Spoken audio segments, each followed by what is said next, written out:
तो शाम के वक़्त कच्चा प्याज खाने से बुखार हो जाता है। सोते वक़्त पुदीने के चंद पत्ते चबाने से रात को बुरे ख्वाब नहीं आते।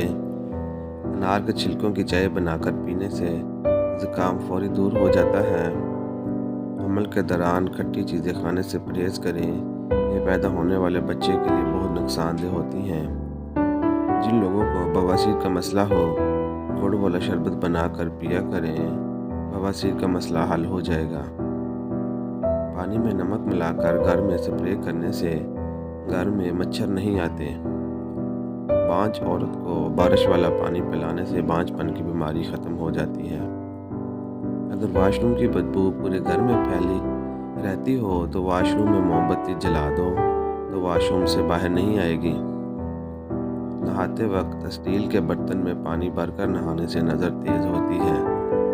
पखाना करते वक्त अगर 5 मिनट से ज़्यादा वक्त लगे तो समझ जाना आपका मैदा सही काम नहीं कर रहा। एक ही सांस में पानी पीने से मैदे पर जख्म हो जाते हैं। रोटी चबा कर खाओगे तो कभी पेट से गैस की बदबू नहीं आएगी। रात को खुशबू लगाकर सोने से दिमाग कमज़ोर होता है। शाम के वक़्त नाखून पर पॉलिश लगाने से घर में नहुसत आती है। अज़ान के वक़्त झाड़ू लगाने से मरते वक़्त कलमा नसीब नहीं होता। अगर ज़हनी तनाव और थकन महसूस हो रही हो तो संतरे का जूस बनाकर पीने से थकन दूर हो जाएगी। परिंदों का जूठा पानी पीने से दिमाग तेज़ होता है। अंडा खाकर चाय पीने से हमल नहीं ठहरता। बिल्ली को गले लगाने से खारिश की बीमारी ख़त्म हो जाती है। गंदम के दाने भून कर खाने से हमल नहीं होता। आटे पर सरसों का तेल लगाने से आटा खराब नहीं होता। दूध की मलाई खाने से बुढ़ापा जल्दी नहीं आता। हामला औरतें कच्चा दूध ना पिया करें, इससे इनकी छाती में रेशा पड़ सकता है। गीला कपड़ा सर पर रखने से दिमाग कमज़ोर होता है। कबूतर का अंडा खाने से दिमाग तेज़ होता है। खजूर के साए में बैठकर पेशाब करने से हवाई चीज़ें असर कर जाती हैं। सौंफ खाने से पेट खराब नहीं होता। अगर रीढ़ की हड्डी में दर्द हो तो छोटी इलायची मुंह में रखकर चबा लिया करो। शाम के वक़्त मूली खाने से सर दर्द हो जाता है। गोभी का सालन खाकर दूध पीने से चेहरे पर दाने निकल आते हैं। चावल खाकर पानी पीने से पेट की बीमारियां जन्म लेती हैं। अगर जिस्म से तिल का निशान मिटाना हो तो जलती हुई लकड़ी से जो पानी निकलता है उसे तिल पर लगाओ। कच्चे चावल खाने से गुर्दों में पथरी हो जाती है। लीमू चाख कर प्याज काटने से आंखों में आंसू नहीं आते। एक चुटकी काला नमक नहार मुंह चखने से दिल का दौरा नहीं पड़ता। दिल कमज़ोर हो तो नीम गर्म पानी में नमक डालकर पी लिया करो। नहार मुंह दूध में शहद मिलाकर पीने से बीनाई तेज होती है।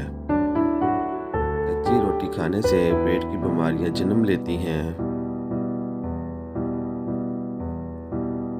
जिनकी नज़र कम हो रही हो, इसे मछली का सालन बनाकर खिलाओ, इसकी नज़र तेज हो जाएगी।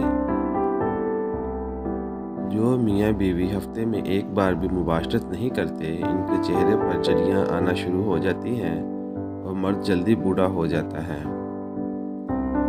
अगर काम करने के बाद बहुत थकावट महसूस हो रही हो तो पुदीने के पत्ते चबा लिया करो। अपनी जिल्द पर हाथ से चुटकी काटने से सुस्ती ख़त्म हो जाती है। अगर काम करते वक्त अचानक सर दर्द करने लगे तो थोड़ा सा नमक चाट लिया करो। ठंडे पानी से मुंह धोने से मुंह पर झुर्रियाँ पड़ जाती हैं। इन तरीकों से यरकान की बीमारी से बआसानी निजात हासिल की जा सकती है। गन्ना हाजमे के लिए अच्छा होता है और ये जिगर के काम को मज़ीद बेहतर बनाता है। जबकि रोज़ाना गन्ने का एक गिलास जूस पीने से यरकान का मरीज़ तेज़ी से इस मर्ज़ से छुटकारा हासिल कर सकता है। टमाटर का जूस। टमाटर भी इंसान के अंदर खून बनने में मदद फराहम करता है और इसके अंदर ल्यूपिन मौजूद होता है जो जिगर की बीमारी का खतरा कम करता है। सुबह के वक्त टमाटर के जूस का 1 गिलास नमक और मिर्च मिलाकर पिया जाए तो यरकान का इलाज जल्द किया जा सकता है। शुक्रिया।